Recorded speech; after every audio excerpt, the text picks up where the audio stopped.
Monde Zondeki has added his voice to the Black Lives Matter movement. The former Proteas fast bowler says he never experienced outright discrimination during his playing days, but he has backed Makhaya Ntini's revelations about the 90s team culture. And it's at grassroots level, he says, where change needs to happen. Justin Ford has the story.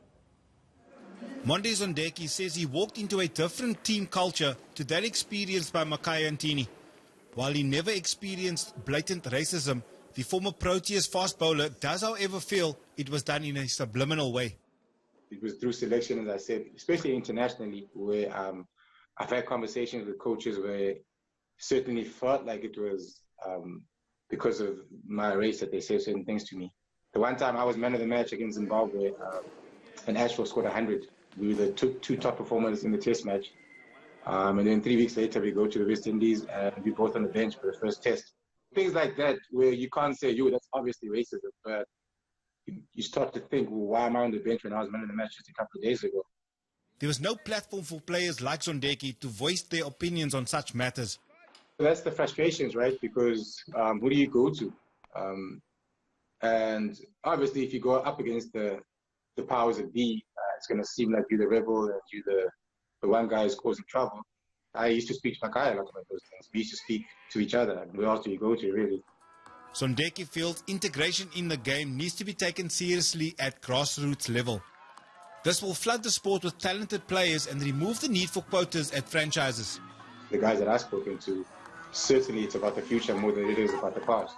It's about hoping to find some sort of common ground where players of color don't experience what we experience, right? So really, for me, it's not really about my story anymore. It's more about what can we do as a collective to help the future South African players that they don't have to go through this. I mean, Makhaya's got a son that plays, provincially. So he's got something that's family that's close to him that he needs to try to protect.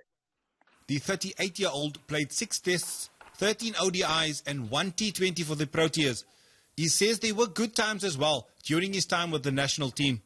We speak a lot about the negatives, right, from the past. And no one's really brought up. Because I do want to say that I've had some really good experiences with my teammates. In 2003, when I first started coming into the team, I remember Boucher and Neil McKenzie invited me out for dinner. I remember in 2008, I think AB, Mone, myself, JP Domini, I can't remember if Dale was there. But we used to go out and watch movies in England. Cricket South Africa has organized a culture camp with Proteas players with the hope of having an open discussion to iron out any differences within the setup. Justin Ford, Cape Town.